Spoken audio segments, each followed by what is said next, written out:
And welcome to this celebration of Jewish letters and literacy and learning and alliteration. We are here with three authors, finalists and winners of the Sami Rohr Prize, who are going to give us some sense about their books and about the world of Jewish learning that they represent so ably and beautifully. But first, I'd like to just say a word about the prize itself.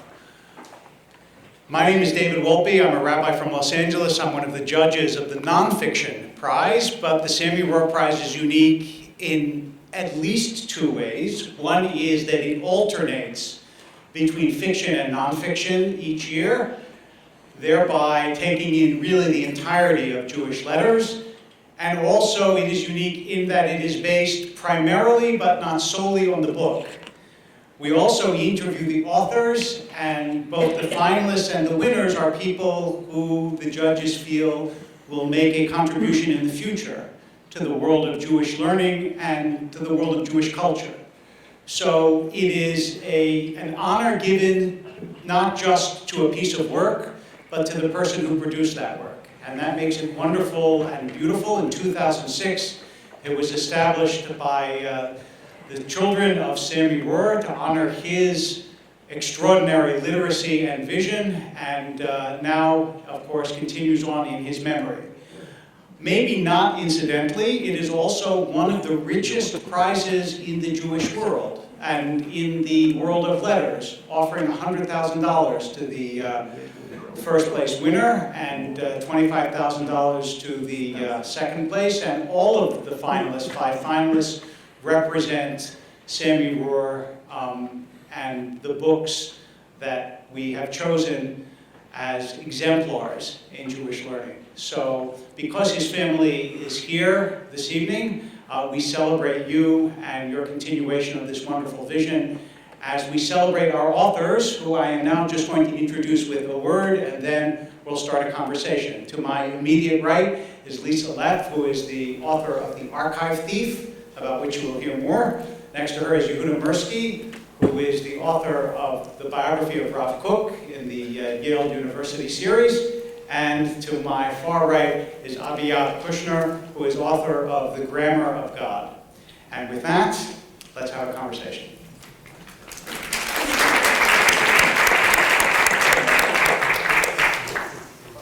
Okay, so I warned you this was going to be my opening question, so I feel no pangs of conscience in asking it. But we live in an age of Twitter, so in 2 sentences, which actually is more ample than Twitter would afford you, tell us what your book is about, and if you want to add a 3rd sentence about why we should all read it, that would be okay too. So I'll start, Aviya, with you and come.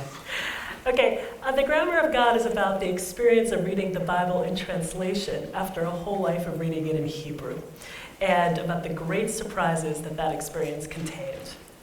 And we should read it because? Let's see, I think every translation is an interpretation, and I think that the translation that you read affects your understanding of the Tanakh in unexpected ways. Beautiful. Yehudah? Okay. I know because I'll save the joke about this for another time. So my book is an attempt to present the lifetime's thought of a colossal thinker who played a really major role in creating much of modern Jewish history as the founder of the chief rabbinate of Israel, and more importantly, the most significant rabbinic figure and thinker to endorse Zionism, and who is still, to this day, the leading thinker behind religious Zionism. Sentence number 1. The subordinate clause. I know, they'll get you every time, don't you? Sentence number 2. A man, his story is, so to speak, the sacred history of the contradictions of modern Jewish history. I remember reading about Henry James that once he was talking to someone at the theater and the lights were flashing and so on. He said, "Patience, madam, the predicate is coming." Mark Twain's joke about sitting at the hours in a German opera and saying, "Shh, I'm waiting for the verb." Lisa. A Jewish historian stole tens of thousands of documents from European archives during and after the Holocaust. Was it rescue or theft? And we should read it to find out the answer. Okay, wonderful. So let me ask one or two general questions before asking specifically about your books, which is it's the world of Jewish literature and writing in general, like all of modern scholarship, is changing. Could you have written this book 50 years ago? Would it have been a very different book? I'll start this time with you. Yeah, definitely not. I mean, my book is looking at someone, it's a biographical approach, it's about a person, but it's not about a great man. You know, it's not a biography of a hero. And I think especially in the Jewish world, it's only recently that we've felt secure enough to start writing histories of complicated figures who are neither heroes nor villains, and we're willing to look at these kind of more ambiguous and smaller figures who are maybe more like ourselves and whose stories tell us something very different than the stories of heroes. Let me just say, because I know it's awkward, you need not look at me. I'll look at you, but you can look out, you can answer to them, it's perfectly fine. I won't be offended. Because, Yehudah, could you have written, I mean, obviously. Well, in some ways the answer is yes and no. Yes, because someone did. In 1946, Jacob Agus wrote a volume about Rav Kook, not unlike mine, called Banner of Jerusalem. I think it's held up remarkably well, given all the publications and manuscripts of Rav Kook to which he did not have access. He did a wonderful job. So that's the yes part. The no part is that that book of his was published by a Jewish press and not by a mainstream American university press. So I think 50 years ago, a biography of a 20th century very Orthodox rabbi would not have passed muster.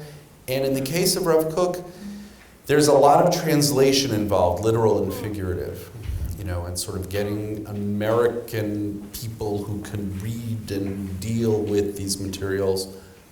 There were some 50 years ago, but nowadays more, and certainly for readers.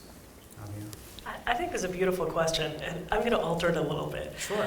I think... So you like my question, but you're going to change it. But I like this version more. I'm going to do it in translation, my question.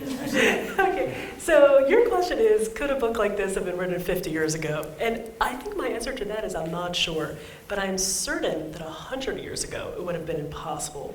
And the reason I'm certain is if you look at Jewish translations of the Tanakh that are 100 years old, like the Jewish Publication Society translation from 1917, you will notice that it's often very close to the King James. And you can feel, at least I felt, the fear in the Jewish community, the fear of having a very overt Jewish interpretation, and this constant desire to include Christian understanding. So I would say 100 years ago, no way. I think 50, it gets a little muddled. On this lightning round, I want to ask you each something about your book specifically. Yehudah, about the Rav Kook biography. It's a beautiful, lyrical, and still very clear biography. Mm-hmm. And to any pulpit rabbi, it brings great comfort. Because you're reading about a figure incomparably greater than you are, but he got bogged down in politics too. And I was astonished. It was like I kept saying, "You're bothering Rav Kook, don't you realize? This is Rav Kook." You fools, leave him alone! So I wonder, did it surprise you how much of his life was absorbed in bickering? It was striking. His own bickering. It was very striking to me. He in politics, like everything else with him, it's sort of complicated. In some respects, for him to get involved in politics was kind of inevitable because so much of his teaching is about taking responsibility for your life and your times and your society and being engaged with the life around you. And because one of his innovations as a thinker was to take Kabbalistic doctrines and ideas from the Jewish mystical tradition and project them onto concrete social and political movements in his time. And he may have been the first thinker in the Kabbalistic tradition to do that. At the same time, his understanding of politics was very idealistic, certainly of Jewish politics. What we think of as politics, the endless compromising, the pettiness, the this, the that, he saw that as non-Jewish politics. He saw it as morally corrosive, and he saw it as non-Jewish politics. He thought, imagined, hoped that Jewish politics would be different. Jewish politics in a new land of Israel would be different. And the results have been decidedly mixed.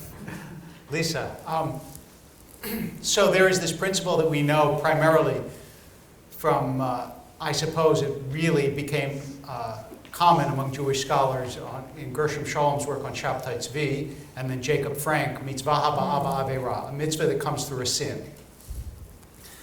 I know that this is kind of asking you the question that you said they should read the book to find out, but was this theft a mitzvah that was done for a sin, or was it a sin? Yeah, that's a great question. So was he diving into the mire somehow? And maybe give a little bit more background as to what about the theft in French history. Yeah.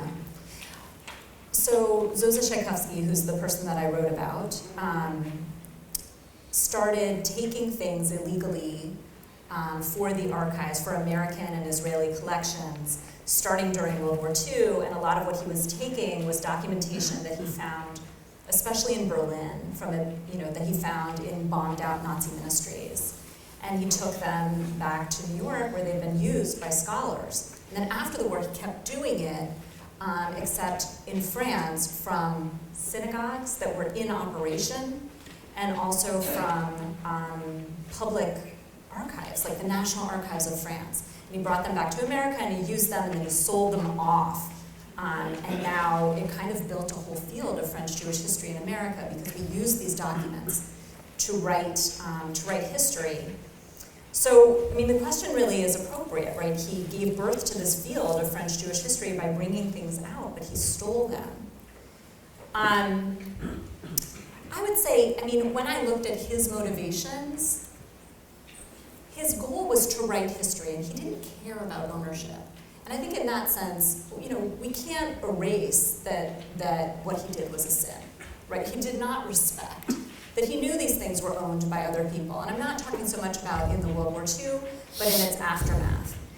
But I think this question of is it a mitzvah plays into the whole story, because those libraries that bought from him, they're the ones that bought because they believed that even though probably they knew that this stuff had been stolen, they were buying it because they believed they were redeeming it, right? That they were that the end result was good, and it was that belief that motivated them to kind of collude in this. So I kind of turn what you're saying, from this kind of like, well, let's celebrate the sin because there was something good in it, and rather say, this kind of story should make us very conscious of the ambiguity of our actions, that these things, sin and mitzvah, aren't so fully separate from one another. As we're trying to deliberate when we're making much lower stakes ethical decisions, we need to see them together, right? How do they sit together? And part of the drama of your book, which is a very dramatic book for a scholarly book, for a nonfiction, we're afraid of the word scholarly, but it is a scholarly book, but it doesn't read like one.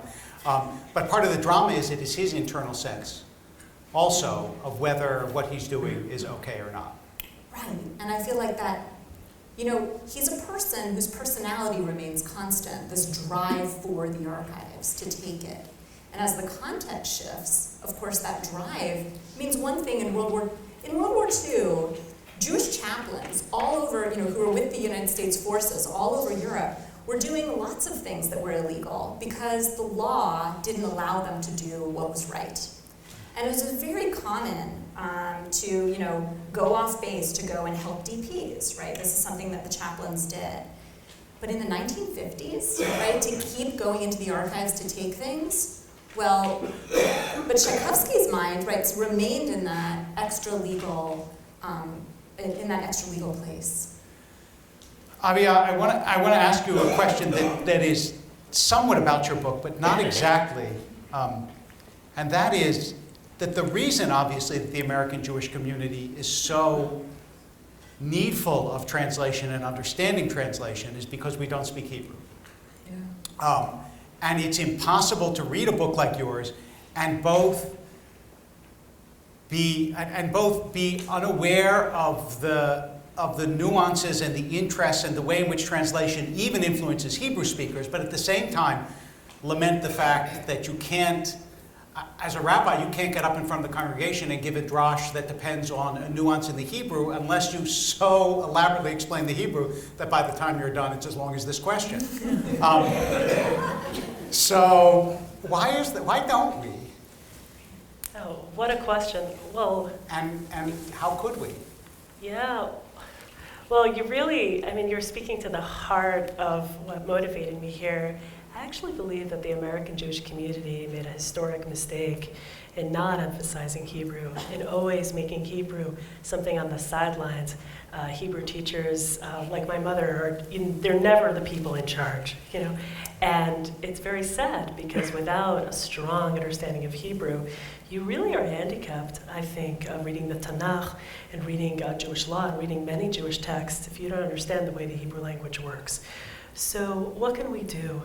I think, first of all, I think we have to start early. And I think we have to really start very early with Hebrew for children. And I also think that we have to make a big effort to respect the Hebrew language and the teachers of it. And I think we all know that. Most yeshivas, with all due respect, a rabbi will be in charge. Right.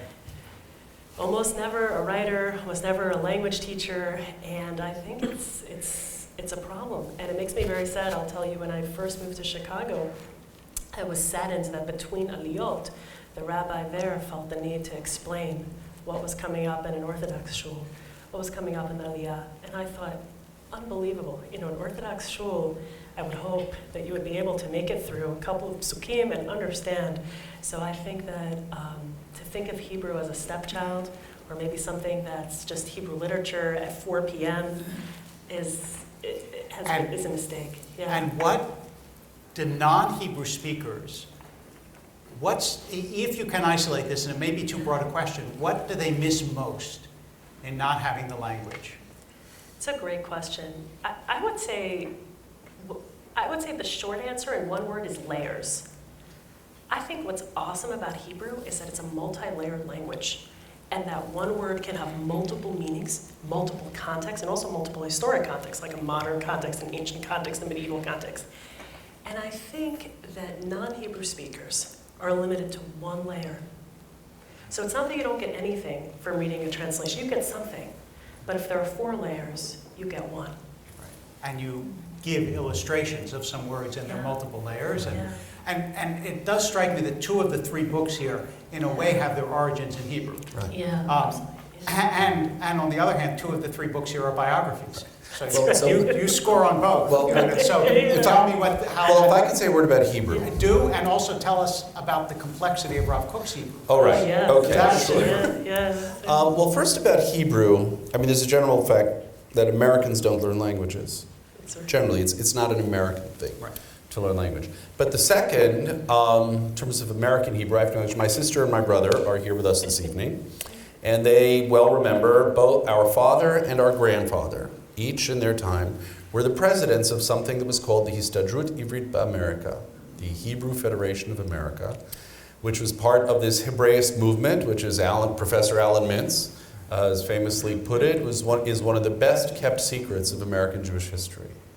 Right, that for some decades there was this thriving Hebrew movement in America, and it ended. It ended for a bunch of reasons. As my brother pointed out once, this is one of the few sort of areas in Zionist movements where a lot of the people who believed in it actually went and moved to Israel, so much for that. But also, Michael Weingrad wrote a wonderful book a few years ago about the literary fortunes of the Hebrew movement in America. And he sort of pointed out that in literary terms, they were wedded to a kind of classicism, and they were still wedded to Bialik when everybody else was on to symbolism and expressionism.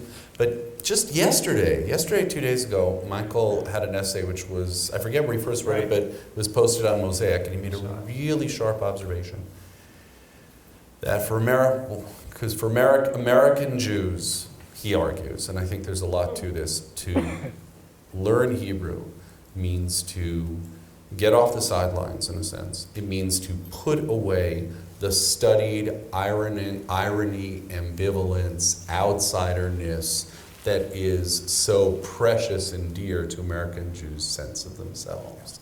And it's a very subtle point, but I think he was really, really onto something.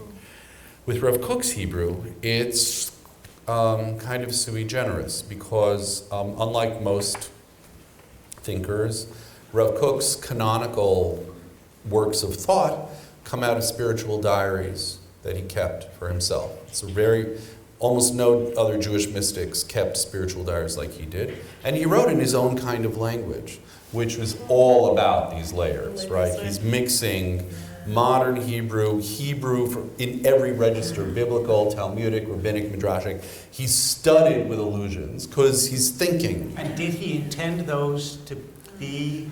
By and large, not. I mean, he didn't intend them for publication. He starts keeping this diary when he's a rabbi in a shtetl, a young rabbi in a shtetl, and does it through his whole life. When he writes things that are deliberately for public consumption, they're a little more studied, they have a beginning, a middle, and an end.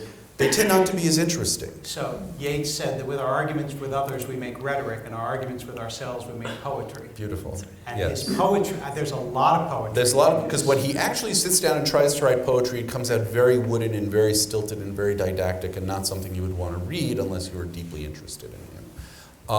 And in this journal writing, this sort of stunning gushes, thousands of pages of sort of, it reads like free association until if you're familiar with the Kabbalistic and philosophical sources that he's working with, you see there's this like fantastic poetic gust and stream. And if you pay close attention to the language, he's actually working out technical issues in philosophy or reconceptualizing Kabbalistic doctrines as he goes. So, to turn to a very different personality, did he have, and this is what you were saying actually made me think about it, did Tchaikovsky have a conception of what Jewish history was? And was he stealing documents to a point, or was he just trying to preserve stuff just because he didn't want anything to be lost? I mean, it's so interesting listening to Yehudah talk about, and both of you actually talking about language and layers of meaning. Because one of the theories I have about Tchaikovsky is that his relationship to all these things of the Jewish past, all these documents of the Jewish past, is almost like a mystic's relationship to language, and that he's. Did anyone read the book The Bee Season? This novel where there's this character who goes and collects shiny things and makes she has a mental illness. And has Kabbalistic. And it has Kabbalistic stuff, and she's made this beautiful mosaic with all of these found objects. And sometimes I think of Tchaikovsky that way, that because so in his work, what he did with these, when he was a historian, he, instead of, as a historian, my training is to digest all of the documents that I find, read them, digest them, and then tell a story based on them. But the documents disappear, right? I write a narrative. When you read my book, you don't see the documents, you just see the sense I made of them. Tchaikovsky would never do that. For him, it's a mosaic of the documents of the past, right? So that you see them in all of their layers. It was more for him about making documents visible, these things of the Jewish past. And there's something, he's totally secular. He's not even a good Hebrew speaker, right? He's working in a very different tradition, but there's something almost mystical when you think about the practice. I have to say, one of the things that moved me deeply, there was a lot of things I loved in your book, but one of the things that moved me really deeply is when you conjure up this picture, especially especially somehow in with the chapter about pre-war Paris, him and this circle of people, these emigre Jewish sociologists, for peace sake, who think that they're somehow going to keep Jewish, whatever this beating heart of Jewish history is, they're going to keep it alive through archival research and sociology, and just the passion that they're applying to this, just like moved the daylights out of me. Yeah. Sort of the way you conjured it up there. Well, we do have like Hebraist, Kabbalist, historian. Right. I mean, we have a lot of the Jewish, of the Jewish attempts to preserve the Jewish past and make it live, represented in both your personas and your books here.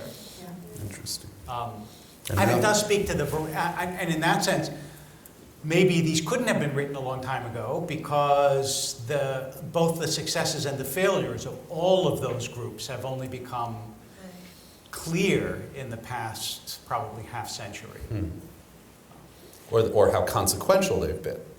I Jewish said history successors or as a failures. form of Jewish identity, Yes. Kabbalah's place, and also in the place of Rav Kook, a theologian, Kabbalist, who actually had a profound effect on on politics down to the present, and the vicissitudes of Hebrew, and the rediscovery, also the literary turn in biblical studies, right, which is so significant for your work, happens just in the last few decades. When you said he had a profound effect on the politics, Right.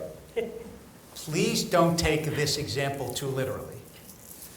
But was his son sort of the St. Paul? That is, were the politics really affected by Tzvi Yehudah Kook or by Rav Kook? Was Rav Kook the theoretician and the figure, but his son was the one who translated it into the doctrines that actually spread to everyone who they believed? Well, it's the $64,000 question. And it's a question also that I'm very torn by, because I'm sort of trying to look at all of this dispassionately as an historian on the one hand, and also at the same time as somebody who's very engaged in these questions.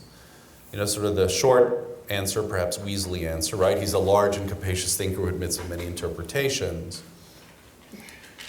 The elements that his son, Rav Tzvi Yehudah, builds on, and just for those who are not familiar, Rav Kook's son, Tzvi Yehudah, via his interpretation of his father's teachings, and he succeeds his father as the head of his father's yeshiva, becomes sort of the spiritual godfather of the settlement movement, starting in the late 60s, but especially taking off in the 1970s and down to the present.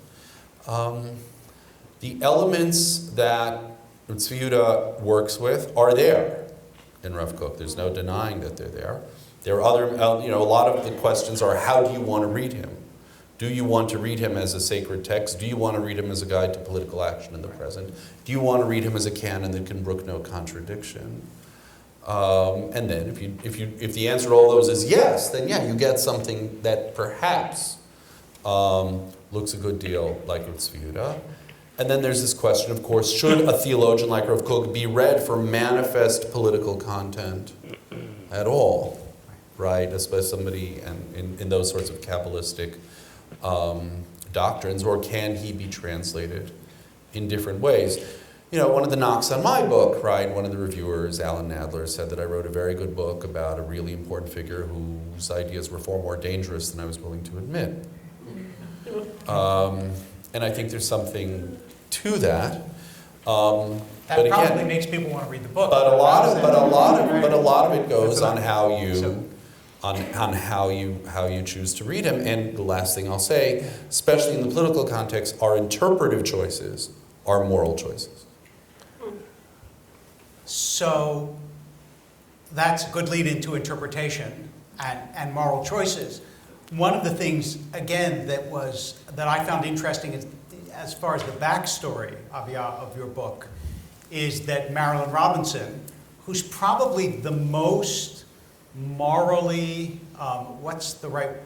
probably has the most defined moral posture of any modern novelist that I can think of anyway. And certainly is the greatest inheritor of a moral tradition of any modern American novel. That she's the one who, in a sense, sparked not your interest, but your commitment to write about this. And I wonder if you would speak about the interplay between her traditionalism and understanding of the Bible and your instruction of her and what the Bible was really, how it was written? Yeah, it's a good question. I think, as you probably know, Marilyn is very much a Calvinist. She has a very particular view of Christianity. I myself was so unfamiliar with Christianity that I don't think I understood initially that her view was very particular.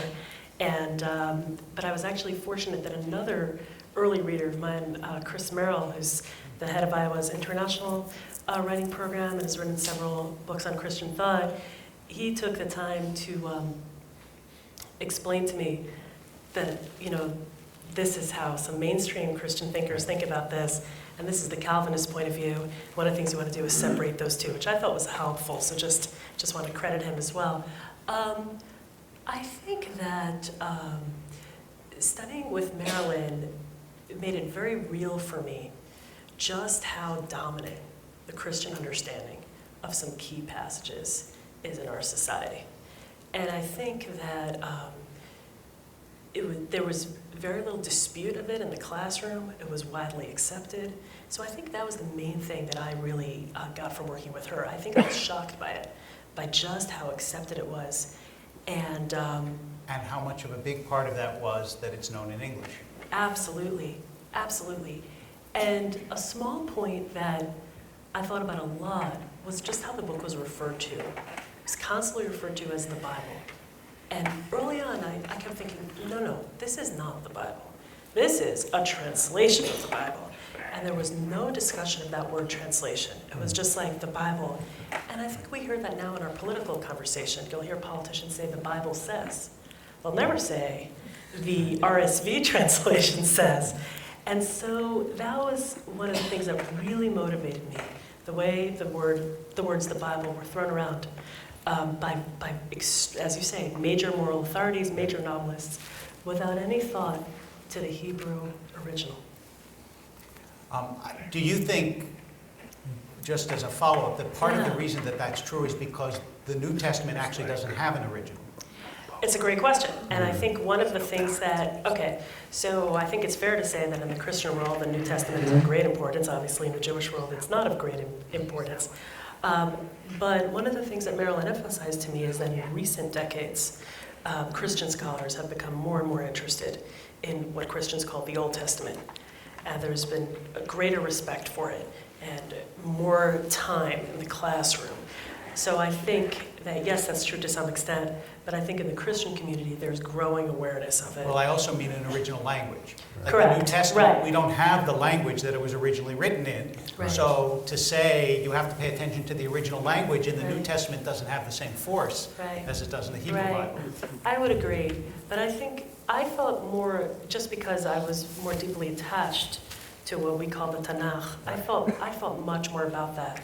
But I did, take the New Testament class. I did go to the church class for both the Old Testament and the New Testament, and listened into how that was discussed. But for me personally, I was much more interested in what had happened to Hebrew. And one last question, then we'll open it up if people have questions. Listen, I wanted to ask you also about this, which is how consequential and shaping, as a historian of French Jewry, how consequential and shaping were the documents that he saved? I mean, without them, would our conception of French Jewish history and European Jewish history be very different from what it is? So very early on when I was doing this project, I gave a talk at NYU. It was before I published anything. I gave a talk at NYU, and probably the foremost historian of French Jewry, who is French, happened to be in New York, and he came to the talk. And he listened, he raised his hand, and he said, "Lisa, I think you have Stockholm Syndrome. Like, this is you spent far too much time with this man, and he is absolutely inconsequential. Yes, he stole many things, but everything he stole is copies. And the originals there are many, it would be like circular, or a copy of a sermon, a printed up sermon. There'd be a copy in some, that Tchaikovsky stole, and then there's another copy still back in France." This was the point that this man was making. He's like, so it totally doesn't matter. You could have found it anyway in France. But the fact of the matter is, no one did. And that's because of where it was. right? When it's in French archives, because French Jews never really wrote their own histories, they were very assimilated, and they weren't necessarily interested in thinking of themselves as Jews. And they never, when they became historians, they were French historians or American historians. They weren't doing Jewish history. It's actually when those documents, copies though many of them are, wind up in American institution that American Jews have a far stronger sense of their Jewish identity, went after them. And then they went back to France and did more research and found other things. But it's like they needed to be put in a Jewish collection for people to think about them as Jewish documents. So I would say, yeah, but it's not a simple, like, he saved them and now we have them. It's like, he called attention to them as Jewish. And then all of a sudden people thought about them as Jewish and not, and didn't just pass them over. And is that in French Jewish studies, is that a constant sort of blurring of boundaries? Is this French history? Is this Jewish history? Exactly. And Jewish history in France exists now, but it's much more marginal than it is in the United States. So, do we have questions? Do we have, someone has a microphone, I believe, so that you can be heard. The microphone is going to be passed to you, because I know everybody always believes they will be heard, and then no one is heard. So, please, they say, oh, I'll speak up. But right here, raise your hand, please. Go ahead.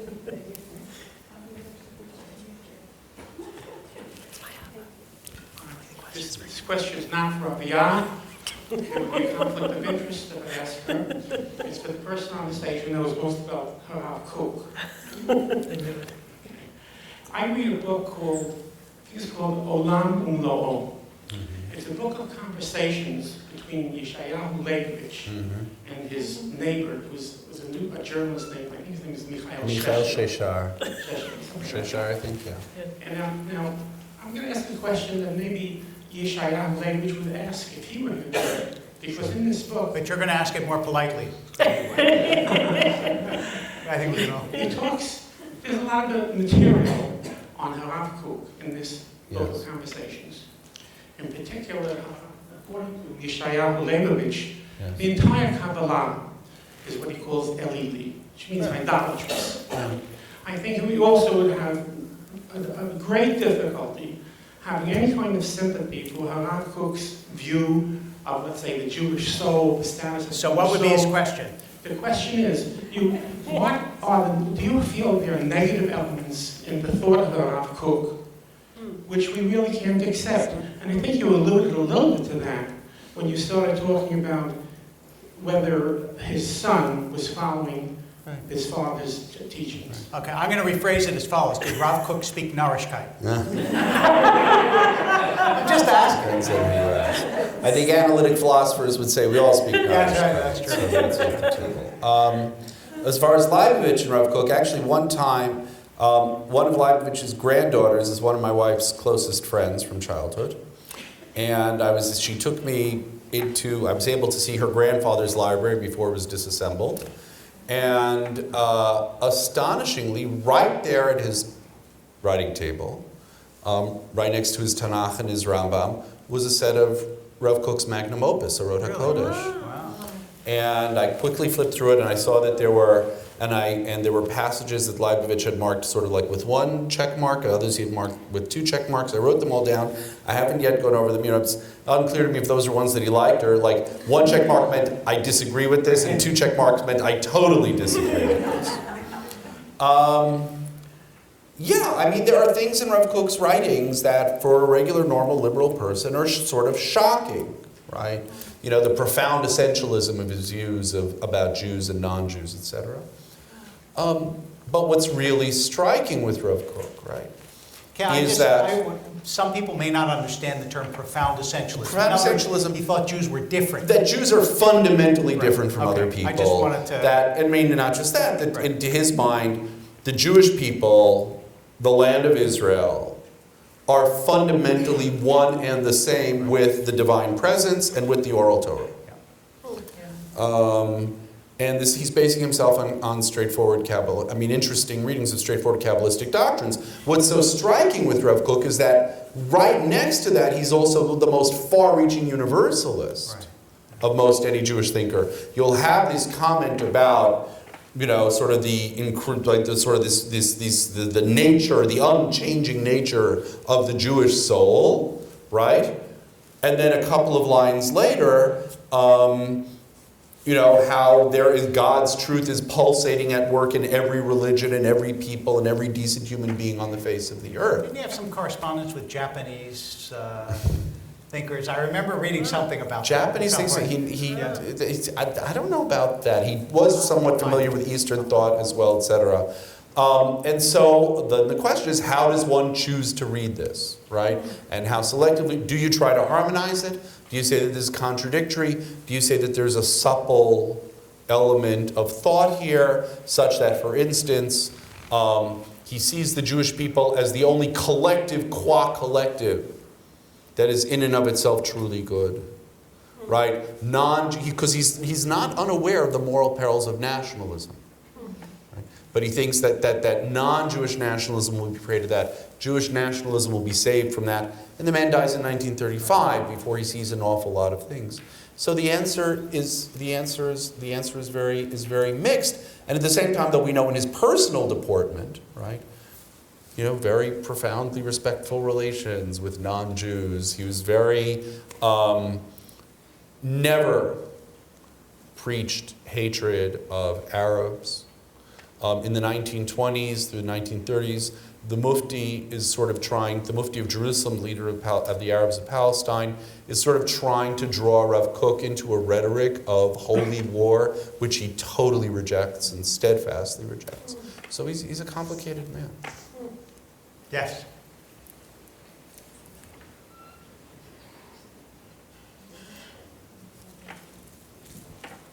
I have a question for Aviya, but also a comment for Lisa. Tchaikovsky, it sounds like he was really a catalyst for, you know, and that would be my word to address the fact that he brought things out that might not have, even if they were still there, would not have been in existence. It's a great word for it. And my question for Aviya is, how did your book and your review of all the nuances and the translations impact Professor Robinson? Yeah, it's similar to, I think that Marilyn it's a great question. I think Marilyn had to rethink a lot of the beliefs that she held most dear. I think that there had been students at Iowa who were Jewish and who had maybe a cursory knowledge of Hebrew. But I think this was her first experience really sitting down and, you know, we would close the door and talk about some things that I think we were both uncomfortable with. You know, I'd say, well, what do you believe? What do you think of this? You know, I think that she also felt the need to explain some of the more embarrassing moments. I remember in a church class, she stopped the class and she looked at me and she said, "Aviya, I'm sorry." And I thought that was a really moving moment. I think that I'm sure had taught many church classes in her life, but I don't think there was ever somebody listening who came from, you know, I mean, I grew up in Muncie, who would come to the congregational church and listen to that class. So I believe that she had to think about how some of it would sound to someone like me. So as a follow-up, Yeah. Has she changed the direction of some of her teachings since your book? You know, it's a good question. She's teaching the class again, I think, this year. And I was in Iowa City for another reason, and people were telling me that she was talking about one Hebrew word in particular and how it had been understood by Jewish scholars. I don't remember that from my class. I don't know if there's a direct line, but I think we can imagine that there was. Yeah. Thanks.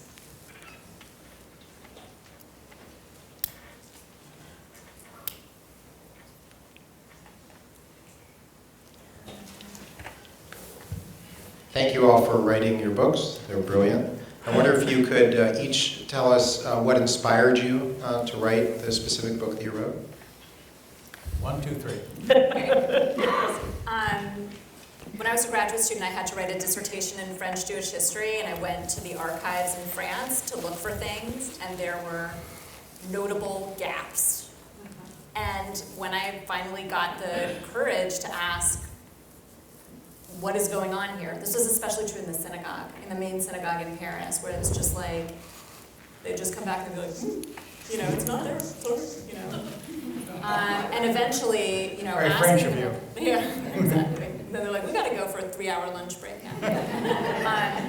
But eventually I asked, and then this is when I heard this crazy story, and I got it confirmed. When I started talking to senior scholars in my field who had been around for a while, they were like, oh yeah. And then I realized that the things that I had seen already in New York before I ever went to France, the reason they were there was that they had been stolen by this historian whose work I knew very well, and sold here. And it was like all of a sudden as if, what I thought of as intellectual issues that were only in theoretical, from the writings, had this physical life to them. When you think about the historian went before you and messed with the archives, so everything you're seeing is shaped by his handprint, right, and his kind of surreptitious activity. It totally changes the way you think about research. Now that I published this book, I can't tell you how many times I get emails from people that say, I was at the YIVO archives and I was looking for this or that, and it wasn't there. Do you think? And it's like, it changes the way you think about archival research, to think a historian who went before you might have moved things around, So I kind of couldn't shake it, and then, 10 years later, I started to write about it. Believe it or not, sort of the first time I thought it was one day in an afternoon in 1979. I first became introduced to Rav Kook's writings in the fall of 1978. When I went to Israel and studied in Yeshivat Har Etzion, made their acquaintance through my late revered teacher, Rabbi Yehudah Mital, and with a late night chavruta with a friend of mine named Michael Barris. And Rav Kook's teachings just captivated me. As I got into him, I subsequently discovered that he had been very connected to my family before, though it hadn't been talked about much for reasons, I don't know, maybe my brother and sister have a better idea what that was. Rabbi Rafi Feuerstein once put it really well in a talk I heard him give, where he said, you're a yeshiva boy and you're going along, but you're also interested in political questions, you're interested in aesthetics, you think that maybe non-Jews have what to say, you're interested in ethical questions and social justice, you like learning the halachic passages of the Gemara, but you also really like learning the agadic, sort of the non-legal passages, you're kind of drawn to poetry, and you figure this makes you a second-class yeshiva boy. And then you read Rav Kook, this colossal rabbinic figure, a major halachic authority, outsized, and he tells you, no, this actually makes you a really good Jew. And it was just mind-blowing, right? And there was something so comforting and so inspiring, and so this idea that everything that people look at as quote-unquote secular culture, that's outside the bounds of Torah and mitzvot, he's saying, no, actually, that's pulsating with holiness too.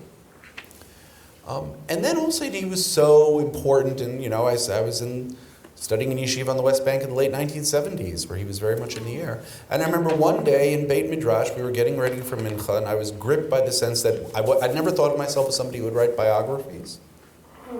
To this day, I don't see myself as a biographer kind of guy, kind of writer, and yet I was gripped by the sense that one day I'm going to have to write his biography.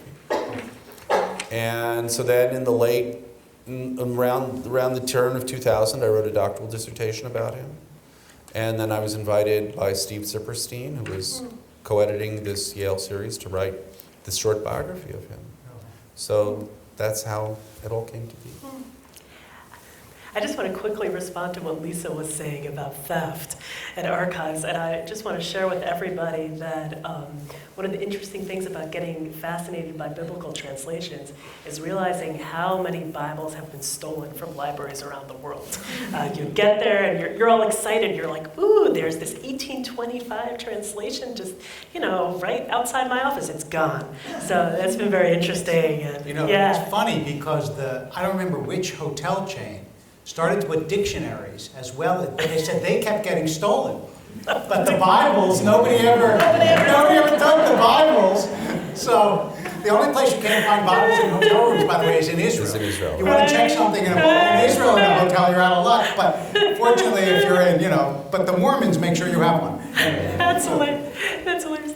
Okay, but to answer the original question, what inspired this? I think the shock I felt when I was sitting in Marilyn Robinson's class and listening to people read out loud from the Oxford Annotated Bible and from the King James. That's what motivated me. I really didn't recognize some key parts of the Tanakh in translation. And as you can probably see, I'm pretty expressive. And Marilyn would stop the class and say, "Why are you so surprised?" And so this book was my effort to answer that question. Yeah. Beautiful. Yeah. Yes.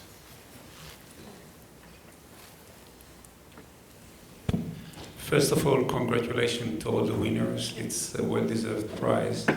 And thank you to the Jewish Book Council and all its support system.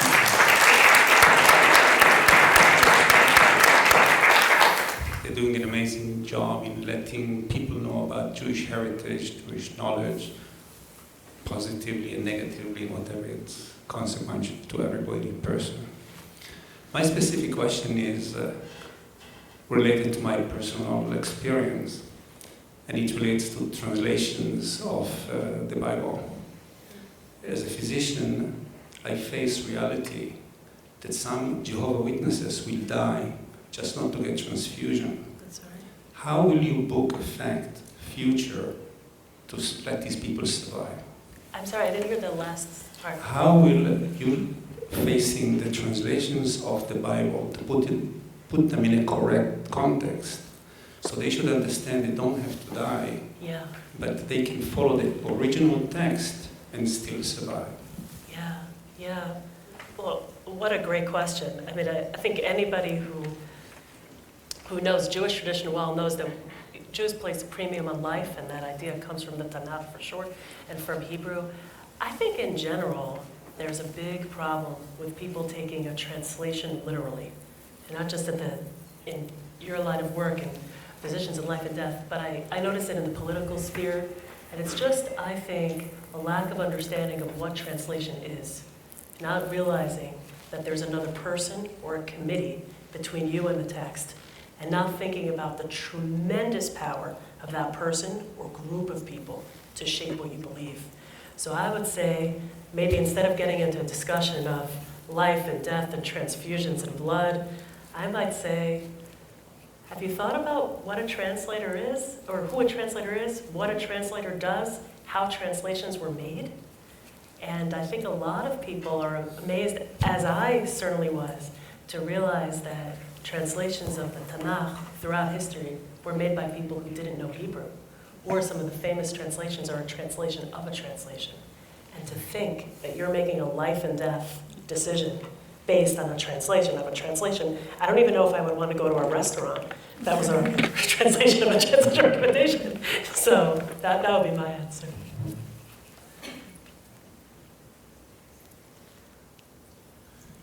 Well then, with that, let us say that what you got tonight were both translations and interpretations, but wonderful ones from very gifted, and that is of course part of the translation is an interpretation, but also Judaism, unlike other traditions, is an interpretive tradition. Absolutely. So we don't stop with the text, and you see this in 3 different iterations, both with the biblical text itself, with one of its greatest modern interpreters, and the way in which history gets interpreted by the choice and the selection of the artifacts of history itself. And finally, I would say, one of the ways that you interpret is by highlighting things. And by giving someone a prize or making somebody part of it, you say, this statement is important, and this idea is important. And so, in that sense, I think the Rohr family and the Rohr Prize are important modern interpreters of Judaism, and we're grateful to them for making this evening and this interpretation possible. Thank you.